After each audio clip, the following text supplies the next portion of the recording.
What's going on, guys? Sinclair Photos here, back with day 2 of Vlogmas. Today we're going to be going over some things that are horribly wrong with my Widebody Supra.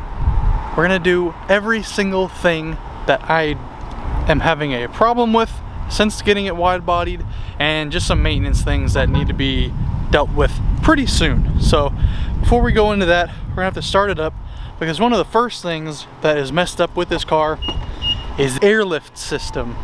As you can hear, we're gonna get in, the tank will probably turn on. Yep.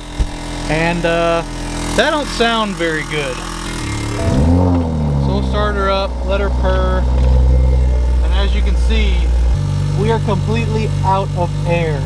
So, fault, tank too low, we gotta wait, and we'll go more into depth with that later. So these are really problems you're only gonna have if you modify your Supra.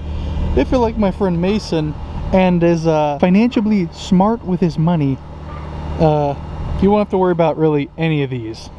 So we're gonna let the tank air up, and we're gonna go through the book of codes we have for this car.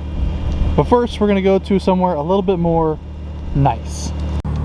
Alright, so one of the first things is we gotta see what exactly is wrong. So we gotta go through our code book. Bump, bump. Alright, yep. Okay, yep, that as well. Okay. And then once we drive a little bit, we'll get one more. There it is. There's our friend. That one is actually the first thing we're going to be taking care of as far as that thing goes. I actually ordered a part for that, but I'll explain when we get there. What the heck is going on here? Alright, we're gonna send it.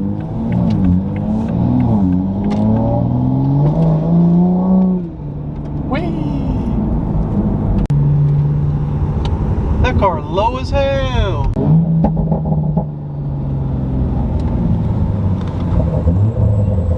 Hey, bus. Alright, we're pulling up to the mall. Got to make a poppy entrance. This car sounds so good.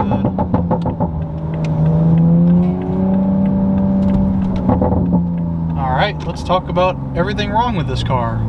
Just a reminder before we get started with the video, we're giving away $1,000 this month to a subscriber. So if you aren't already subscribed, please go ahead and smash the button. And we're also giving $500 away to a member if we can hit 50 members by the end of the year. Those are a couple incentives for you guys to join the channel, support the channel, and hopefully you guys can win some money for Christmas to help your family, buy a gift, or do whatever you want with it. Without further ado, let's get back to the video. So we posted up over here by the dumpster to talk about why this car needs a little bit of work.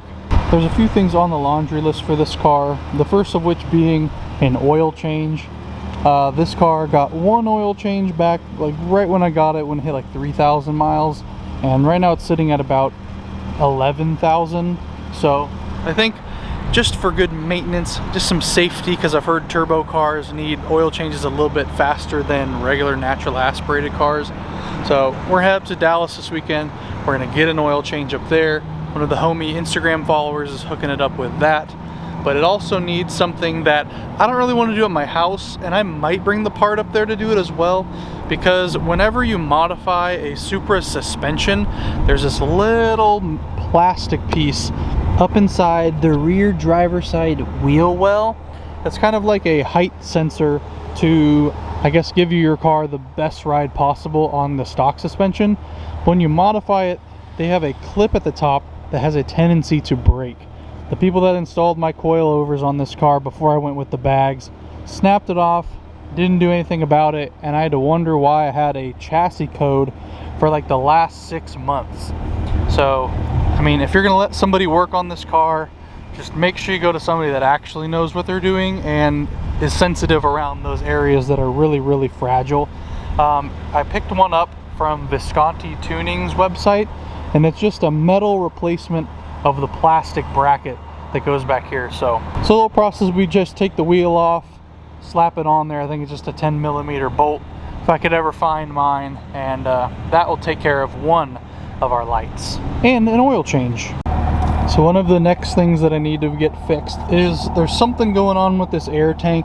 I'm not too sure what it is. I don't know if it's just because the weather's getting colder or if we have a leak somewhere, but the line is leaking somewhere. I know the back right tire has a leak, and I think the tank itself is having a leak, which, I mean, this was one of the reasons why I didn't want to go airbags in the first place. But, you know, with a car like this, you need proper suspension so you don't ruin the kit. But I mean, right now it's just more annoying than like unsafe to drive, but that's definitely on the checklist here. In the next few weeks, we need to get this sorted out. I'd also like to kind of like powder coat this black, because you can see there's a bunch of smears on it and it just looks really nasty. So once we get this all situated, we'll get this looking right, and we'll be good in the suspension department. Also, we just noticed whoever installed this wing with these bolts just totally messed up the wrap back here, and it's all the way through and like tearing up the paint. So woohoo, fun. Now, one of the next things I need to get taken care of is the TPMS sensors, or should I say the lack thereof TPMS sensors. Apparently Rahana didn't drill the holes big enough for the TPMS sensors to go in my wheels, so we just ran without them for now. But that's throwing like 3 different codes and like turning off my driver assistance for some reason. So we're probably going to head over to American Wheel and Tire and get new holes drilled so we can run the TPMS sensors, because it's really just annoying with all the lights on, and it's constantly telling me, oh, we can't assist you while you're driving because of some unknown reason. So, and that's kind of annoying. The reason why we didn't do it before SEMA was that they said there's a possibility that when they drill the holes larger, it could crack the paint on the wheel, which would also not be good. But then we would have to go a different route and get them like powder coated or something. I don't really want to do that right now, but if we need to do that to get proper install, then it has to be done. So that's one other thing we're going to do. TPMS sensors on all the wheels, and hopefully that'll take care of like 2 or 3 codes that are on the dash.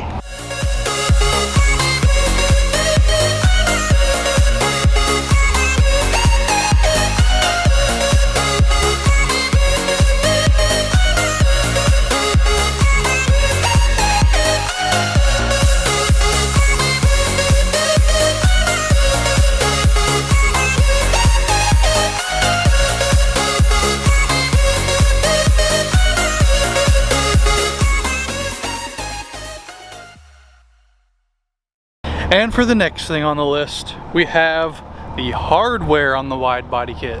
This one I'm surprised because I did a lot of research before buying this one, and it still came, it's not the one I thought it was. I got this from Downstar Hardware, and their website just made it super confusing on like what looked like what and what went for what kit. It was super weird. But as you can see, they aren't like flush with the kit. They kind of like poke out. That's a pretty good representation of what it is, and it's like, that's how much it pokes out. The ones on the FRS were the ones that I wanted, and it was just kind of like a flat little button like look. These poke out way too much, and it's even causing me to have problems with the gas cap. Usually I can pop it over here, but then it just hits this bolt, and getting gas is a real big pain, and it's just not fun to deal with that stuff. But they're also literally popping out of the car. This one completely left the chat on our drive home from Las Vegas. As you can see, it's really wiggly. This one is also on its way out. I feel like a more permanent solution needs to be implemented, so I'm pretty sure I'm gonna do some research, buy some like black riv nuts, and just totally get them screwed in there. Not before we get the kit fitted properly, but those two will probably go down at the same time to make the kit more permanent, not have bolts pop out, wide body kit fly off on the highway, because that would not be good for anybody. So that's another big thing I want on the checklist. Hopefully we can get that done sooner rather than later, but you know, these days you never know, do ya? And really the last thing that I can think of that needs a little bit of love on this car is kind of the wheel fitment's kind of off right now. As you can see, we're a little bit positive offset still. Don't mind this gap. We'll get that fixed as well. But I feel like the back also could use just a little bit of a spacer, so when it aired out, it's like really touching a tire at least. I feel like that'd look really, really cool. But we might throw on some spacers, and once the kit gets realigned, we won't really have to worry about anything rubbing or anything anymore.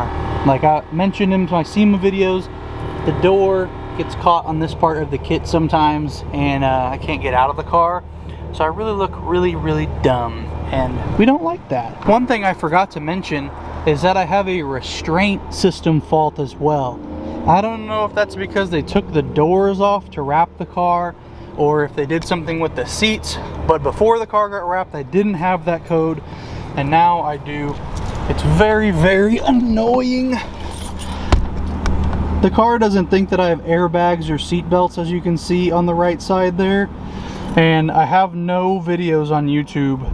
I couldn't find one that tells you how to get rid of it on the Supras. So if any of you guys have the same issue and have got that off, please let me know how you did that. I was thinking about doing like the simple unplug the battery and replug it in, and maybe that'll reset some of the codes that don't need to be on, but I'm just not sure if that's gonna cut it for something like that.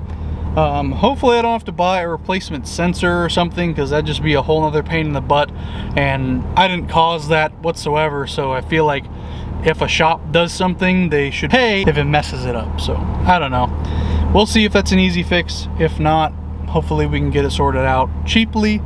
But that's pretty much everything that I need to get fixed, or I'm going to be working on this next coming month or so, to get this Supra really just dialed in, fun to drive, and more of like, I'm excited to drive this car rather than I have to start it up, wait 5 minutes for the tank to air up, then go through my whole book of codes, then hope something doesn't fly off while I'm driving on the highway. So I hope you can see where I'm coming from making this video. And if you have anything going on with your cars currently that you're wanting to get sorted out, please let me know in the comment section below. Remember, we're giving away $1,000 to one of you people that subscribed this month. So go ahead, hit the subscribe button if you haven't already. And we're also giving $500 away if we can hit 50 members on the channel by the end of the year. So go ahead, join this channel, support us, hit the subscribe button if you haven't already, like the video, and I'll see you guys in the next video.